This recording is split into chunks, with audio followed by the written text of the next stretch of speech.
Protected area cricket में pitch का वो बुनियादी हिस्सा है जहाँ पे बहुत ज़्यादा गेंद पड़ता है, बहुत ज़्यादा मूवमेंट होती है और उसको बचाना बड़ा ज़रूरी होता है, अहम होता है कि वो ख़राब ना हो। उसके लिए ज़रूरी है कि प्रोटेक्टेड एरिया कहाँ से स्टार्ट होता है और कहाँ पे ख़त्म होता है, ये हमारे इल्म में होना ज़रूरी है। प्रोटेक्टेड एरिया की जो दोनों तरफ से जो विकटें लगी होती हैं, उन दो विकटों का जो सेंटर है वहाँ से दूसरी तरफ सेंटर निकाल के हुए पॉपिंग क्रीज से 5 फुट आगे एक तरफ से और 5 फुट आगे दूसरी तरफ से और 1 फुट उसके लेफ़्ट पे और 1 फुट राइट पे, ये तकरीबन कोई 2 ज़रब 48 फुट लंबा और 2 फुट चौड़ा एक पीस ऑफ लैंड बन जाता है पिच के अंदर, जिसको हम कहते हैं प्रोटेक्टेड एरिया। और इसकी हिफाजत करना सबसे अहम जिम्मेदारी होती है अंपायर्स की जी। और जो बॉलर है, जो बैट्समैन है, उसको रोका जाता है कि वो इस पॉइंट के अंदर, इस जो एरिया के अंदर वाइल बॉलिंग और while running between the wicket ना दौड़े। अच्छा, फिल्टर डैमेजिंग द पिच 41.12 है। वो ये कहता है कि डेलिब्रेट और avoidable damage to the pitch, fielder will be deemed to be causing avoidable damage. अगर अंपायर ये महसूस करें कि वो फील्डर जो है बगैर किसी वजह के पिच के ऊपर आ रहा है, तो उसको वार्न करेगा कि भाई ये प्रैक्टिस ठीक नहीं है और वो उसको फर्स्ट एंड फाइनल वार्निंग देगा। और अगर वो दोबारा आएगा तो दोबारा आने पे वो उसको चार्ज करेगा, और चार्ज क्या होगा, 5 पेनल्टी रन्स बैटिंग साइड को चले जाएंगे और ये जो मैच रेफरी को है वो जो है ना वार्न किया जाएगा। इसी तरह जो 41.13 है, bowlers running on protected area, कि बॉलर को ये हम पाबंद कर रहे हैं कि जब बॉलिंग कर रहा होगा तो अपने फॉलो थ्रू में उसने प्रोटेक्टेड एरिया में नहीं जाना। अगर वो जाएगा तो पहले तो होता है कि उसको अनऑफिशियली वार्निंग दी जाती है, फिर उसको ऑफिशियली एक वार्निंग दी जाएगी जब बाज नहीं आ रहा, फिर दूसरी वार्निंग दी जाएगी। अगर वो तीसरी दफ़ा भी वो जाएगा तो वो क्या होएगा कि वो उसको जो है ना बॉलिंग करने से रोक दिया जाएगा, क्योंकि और ना फिर पूरी इनिंग में वो बॉलिंग नहीं कर पाएगा जी।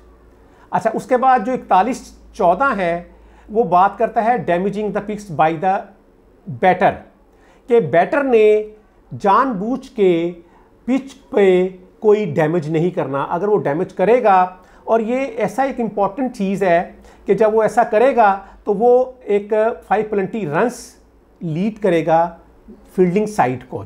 और ये बड़ा एक इम्पॉर्टेंट हो जाता है कि बैट्समैन, दोनों बैट्समैन जो है ना, दोनों बैट्समैन का जिक्र है यहाँ पे कि वो दोनों बैट्समैनों ने पिच को पूरी तरह प्रोटेक्ट करना है। और 41.15 जो है वो बात करता है स्ट्राइकर इन प्रोटेक्टेड एरिया, जो हमने भी बात की थी कि जो प्रोटेक्टेड एरिया पॉपिंग क्रीज से 5 फुट आगे शुरू होता है और 2 फुट चौड़ा और 48 फुट लंबा होता है। जो स्ट्राइकर है वो जानबूझ के उसके अंदर अपना स्टांस नहीं बनाएगा या उसके करीब स्टांस नहीं बनाएगा कि बॉल खेलते हुए उसका पैर उसके अंदर जाएगा। अगर अंपायर ये महसूस करें कि वो ये कर रहा है तो वो उसको सख्ती के साथ रोकेगा और उसे कहेगा कि ये प्रैक्टिस जो है ना वो ठीक नहीं है, और अगर वो दोबारा करेगा तो वो फिर 5 पेनल्टी रन्स जो है ना वो फील्डिंग टीम को देगा। और उसके बाद ये आईसीसी के रेफरी के पास भी केस जाएगा फॉर एडजुडिकेशन जी। और जो 41.16 है वो डील करता है कि जो बैटर्स हैं ना, उन्होंने जब बॉलर दौड़ रहा हो उस वक़्त उन्होंने रन्स के लिए नहीं भागना, बॉलर को पूरा बॉल करने देना है। डिलीवरी स्ट्राइड में आया है, डिलीवरी स्विंग में आया है, फॉलो अप में आया है, बॉल डिलीवर हो गया है, उस वक़्त उसने अपना जो ना स्ट्राइक रन्स के लिए जाना है। अदरवाइज़ वो स्टीलिंग ऑफ रन्स में आ जाएगा, और वो स्टीलिंग ऑफ रन्स जब होंगे तो 5 पेनल्टी रन्स जो है ना वो अपोजिंग टीम को जो है ना वो दिए जाएंगे जी। और आखिर में है 41.17, ये डील करता है पेनल्टी रन से। हमने बड़ी दफ़ा देखा है, पढ़ा है और कावानीन में देखा है कि कुछ रन्स हैं जो 5 पेनल्टी रन्स हैं वो बैटिंग टीम को दिए जाते हैं, और कुछ 5 पेनल्टी रन जो है ना वो बॉलिंग टीम को दिए जाते हैं।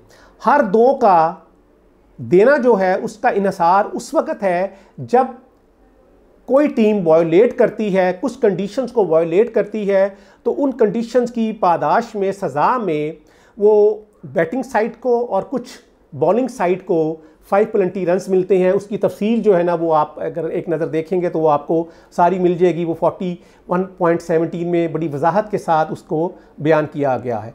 तो ये सारे इस तरह हम 41 लॉ को जो है ना हम कंप्लीट कर लेते हैं। तो इंशाल्लाह अगले 2 दिनों में हम प्लेयर्स कंडक्ट पे बात करेंगे जी।